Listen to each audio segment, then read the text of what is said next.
रात के ठीक 3:03 हुए थे। तेज बारिश पूरे हाईवे को निगल चुकी थी। दूर दूर तक सिर्फ अंधेरा था और उस अंधेरे के बीच खड़ा था टोल प्लाजा नंबर 13। यह टोल प्लाजा शहर से लगभग 40 किलोमीटर दूर था। दिन में यहाँ वाहनों की लंबी कतार लगती थी, लेकिन रात के बाद यह जगह लगभग सुनसान हो जाती थी। उस रात ड्यूटी पर अकेला था अजय। अजय पिछले 6 महीनों से वहां काम कर रहा था। उसे रात की ड्यूटी पसंद नहीं थी, लेकिन अतिरिक्त पैसे के लिए वह मजबूरी में शिफ्ट करता था। बारिश लगातार बढ़ रही थी। उसने घड़ी की तरफ देखा। रात के 3:03। अचानक टोल बूथ के बाहर लगा पुराना इंटरकॉम अपने आप चालू हो गया। Career career career. अजय चौंक गया। उसने स्क्रीन की ओर देखा। कोई वाहन दिखाई नहीं दे रहा था। शायद बारिश की वजह से, उसने खुद को समझाया। लेकिन तभी उसके बूथ के सामने वाली लेन में अचानक एक काली कार आकर रुक गई। अजय ने हैरानी से पलकें झपकाईं। अभी 1 सेकंड पहले वहां कुछ नहीं था। कार पुरानी थी, बहुत पुरानी। मानो 1980 के दशक की कोई गाड़ी हो। उसके शीशे काले थे। हेडलाइट्स बंद थीं। और सबसे अजीब बात, बारिश की एक भी बूंद उस कार पर नहीं गिर रही थी। मानो उसके चारों ओर कोई अदृश्य परत हो। अजय की रीढ़ में ठंडक दौड़ गई। वह इंटरकॉम पर बोला, टोल शुल्क 120 रुपए। कोई जवाब नहीं आया। कुछ सेकंड बाद कार अपने आप बैरियर पार करके आगे निकल गई। अजय कुर्सी से उठ खड़ा हुआ। ये क्या था? उसने तुरंत सीसीटीवी रिकॉर्डिंग देखी। स्क्रीन पर सड़क खाली थी। काली कार कहीं नहीं थी। अजय का गला सूख गया। उस रात उसने किसी तरह अपनी शिफ्ट पूरी की।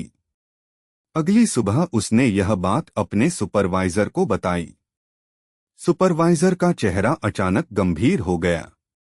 तुमने कार देखी? अजय ने सिर हिलाया। काली एम्बेसडर? अजय की आंखें फैल गईं। आपको कैसे पता?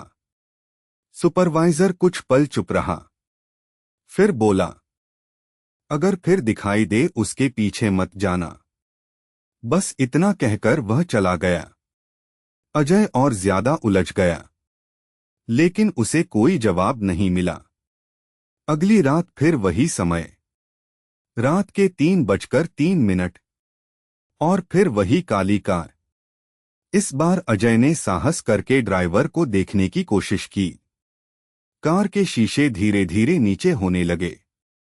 उसका दिल जोर जोर से धड़कने लगा। अंदर एक आदमी बैठा था। सफेद कमीज, भीगा हुआ चेहरा और आंखें पूरी तरह काली। उसने धीरे धीरे अजय की तरफ देखा। फिर मुस्कुराया। एक ऐसी मुस्कान जो इंसानी नहीं लग रही थी। अजय पीछे हट गया। तभी इंटरकॉम से आवाज आई, क्या अब भी टोल लगता है?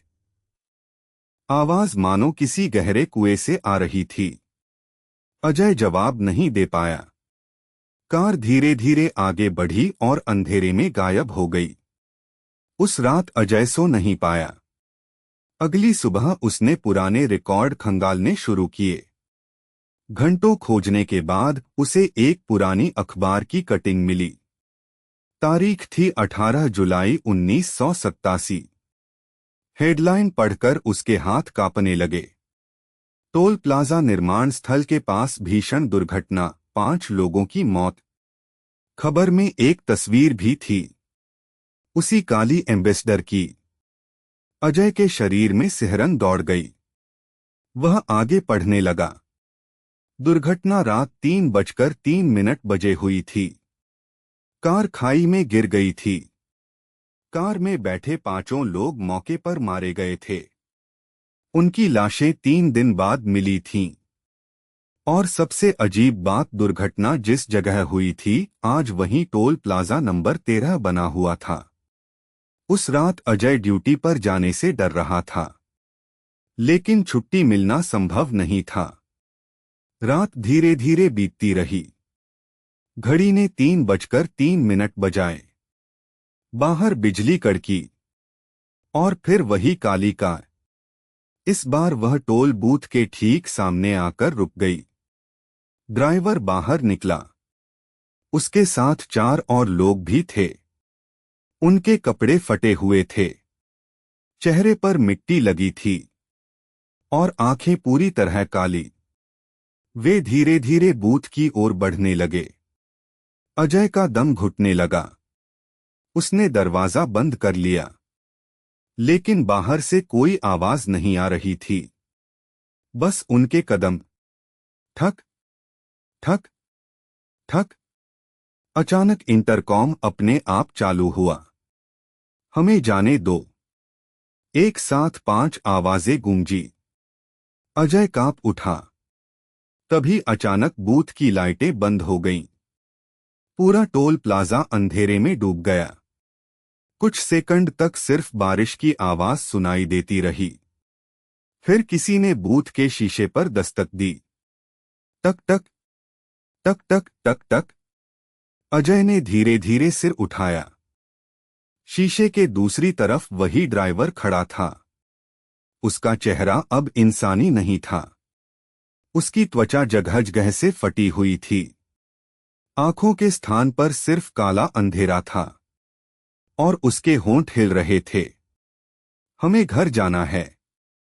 अजय की नजर अचानक उस पुरानी अखबार की कटिंग पर पड़ी जो उसकी जेब में रखी थी।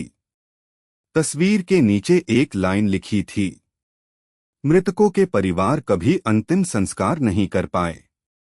अजय को कुछ समझ आया। शायद ये आत्माएं फंसी हुई थीं। शायद उन्हें मुक्ति चाहिए थी।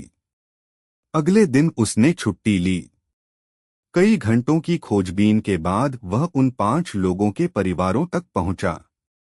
कुछ बुजुर्ग अब भी जीवित थे।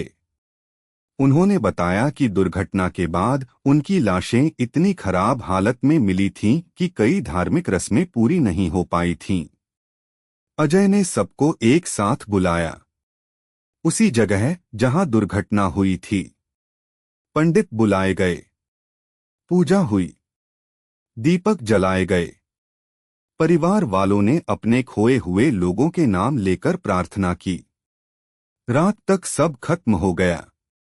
अजय को नहीं पता था कि इससे कुछ होगा भी या नहीं, लेकिन उसी रात वह फिर ड्यूटी पर गया। रात के 3:03 बारिश शुरू हो गई। अजय का दिल जोर जोर से धड़क रहा था। घड़ी की सुइयां आगे बढ़ी। 3:02, 3:03, 3:04। लेकिन इस बार कोई कार नहीं आई। अजय ने राहत की सांस ली। तभी दूर सड़क पर हल्की रोशनी दिखाई दी। वही काली एम्बेसडर, लेकिन इस बार वह टोल प्लाजा की ओर नहीं आ रही थी। वह दूर खड़ी थी। कार के पास 5 धुंधली आकृतियां खड़ी थीं। वे अजय की तरफ देख रही थीं। फिर उनमें से एक ने हाथ उठाकर उसे धन्यवाद कहा। अगले ही पल कार और वे सभी आकृतियां एक चमकदार रोशनी में बदल गईं और हमेशा के लिए गायब हो गईं। उस रात के बाद टोल प्लाजा नंबर 13 पर कभी कोई रहस्यमयी कार नहीं दिखाई दी। लेकिन आज भी जो लोग वहां रात की ड्यूटी करते हैं, वे कहते हैं कि कभी कभी बारिश भरी रातों में दूर सड़क के किनारे 5 धुंधली आकृतियां दिखाई देती हैं। डराने के लिए नहीं, बल्कि यह याद दिलाने के लिए कि कुछ आत्माएं बदला नहीं चाहती। वे सिर्फ अपना अधूरा सफर पूरा करना चाहती हैं।